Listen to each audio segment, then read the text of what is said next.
Good morning from Helsinki Airport, where it is not yet 4 a.m. and thus I'm waiting for security to open. Now you might be wondering, how did I get here exactly? We are nearing the end of the year, and by that I mean the final quarter has just set in. To me that usually means a holiday, as prices reach an all-time low and I reach an all-time high depression arc. But due to some unfortunate circumstances this year, I will be forced to spend this period at home. I made this channel with the intention of sharing a lot of travel content, but unfortunately I find myself in a position where not much traveling is happening. However, I've been sitting on some footage from a trip I took last year that I'll be sharing with you today just to keep things going.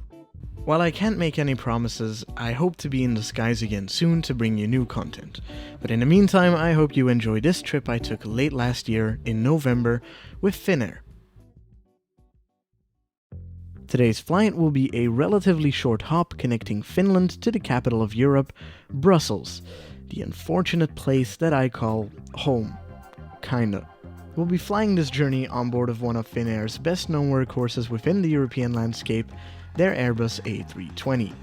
The connection will cover some 1,600 kilometers, and the flight time today will be roughly 2.5 hours. The Brussels-Helsinki connection is one that Finnair serves rather frequently, with 3 flights in and out of both capitals every day. The reason this flight is so frequently operated is because Brussels is, as I mentioned earlier, the capital of Europe.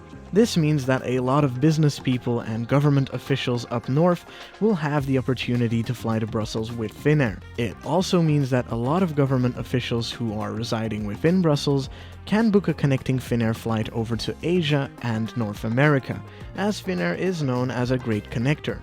More on Finnair and their connections in a bit, but first I'll be making my way over to the Plaza Premium Lounge. Security opened at 4 a.m, I passed through, and I was actually greeted by the closed doors of the lounge. It wouldn't open until 5 a.m, which is rather unfortunate. Now, a lot of Finnair flights from Asia and North America arrive early in the morning to then be chartered together with all of the European passengers to their home destination. This very efficient way of working unfortunately also results in pretty packed lounges, especially when they open at 5 a.m. However, as my connecting flight would leave at 7 a.m. within the Schengen zone, there was no ability for me to go into the Plaza Lounge, or I would have to spend a lot less time there than I would have liked. You're tired, you want to sit down, you want breakfast, so I made my way over to the Aspire Lounge within the Schengen zone. And quite frankly, that wasn't the best choice. It's even smaller than I anticipated, and there were so many people there, not as much of a comfortable experience. It's also why I didn't make any footage. I didn't feel comfortable bothering other passengers in this very cramped lounge with a huge lens in their face. Just take my word for it, you're better off spending the extra cash on the Finnair lounge if you're a Finnair member, or in general just sitting down around the very relaxed airport that is Helsinki Vantaa.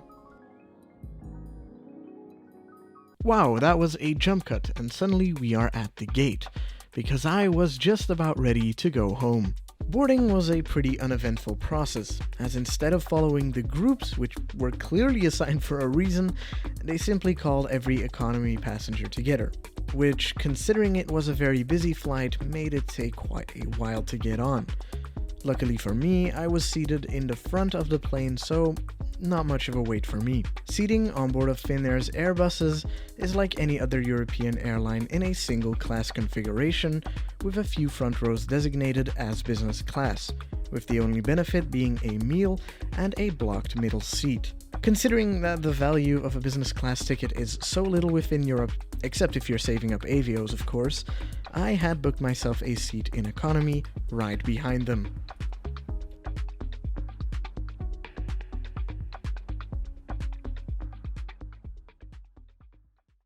Once seated, you will find yourself a safety card, the onboard menu, and a puke bag.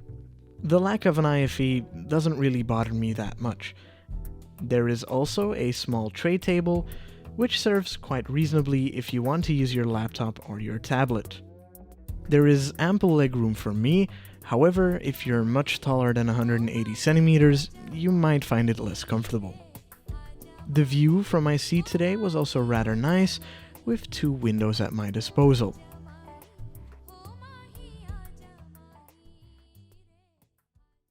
Time for pushback.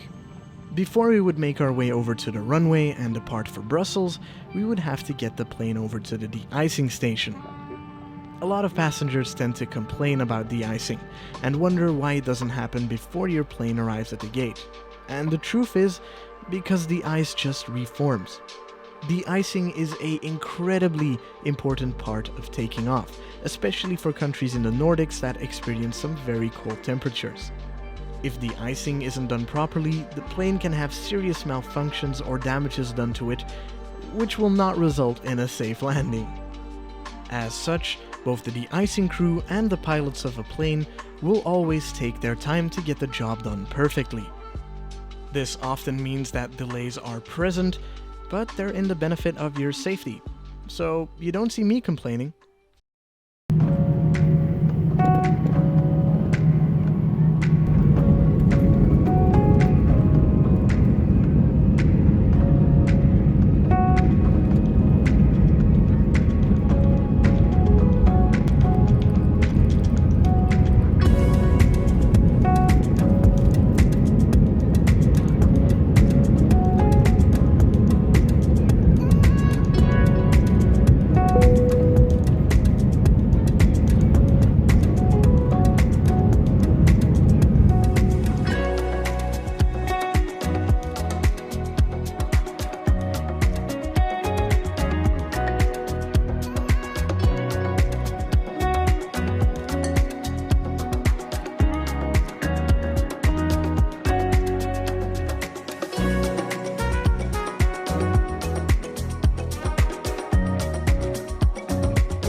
In terms of in-flight service, there's not much to report back about.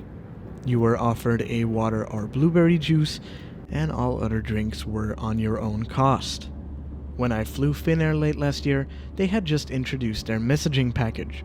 If you sign up for Finnair Plus, and you don't even need to be a status holder, you can get access to a free messaging package for WhatsApp, Messenger, and a few other useful apps. Paying for the internet connection on the flight, however, is much less worth it. Considering the short distance that the flight is, the pricing of it is rather steep, and actually pretty similar to their long-haul flight pricing, so I wouldn't recommend it. Instead of an IFE, you have access to their digital platform, which has quite a few magazines on there, but most of them are actually paid. There's also a few audiobooks available, but most of them were in Finnish. Inside of the Finnair app, it connects to your local flight, and you can take a look at the menu. As you can see, most of the drinks are rather pricey, but nothing unusual for an airline. The reward value, however, is much less interesting, with a pasta being 1800 avios. Not a great deal. In general, this is nothing short of regular on these short-haul flights, and it's not just a Finnair thing, it's kind of what they do in the market. I had a blueberry juice, and I'll keep recommending it to anyone who's on a flight with Finnair. It's just tasty, and free. The rest of the flight passed as rather uneventful. I lucked out and had a blocked middle seat, so I had a bit of room to my right to stretch out extra, and the person on the other end was doing the same thing. Most people on this flight were rather quiet and took this time to rest or read. I'll put it like this, I've never really had such a quiet flight within Europe. It's a first for me, but I guess that's due to its early nature. It is also one of those few flights that I've catched that departed at around 7 AM instead of 11. My assumption is that most passengers on board of this flight were either going to Brussels for business, or, like me, going home. After about 2 hours of flight time, we had made our way into Dutch airspace and set down for our descent.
With that, we're home again.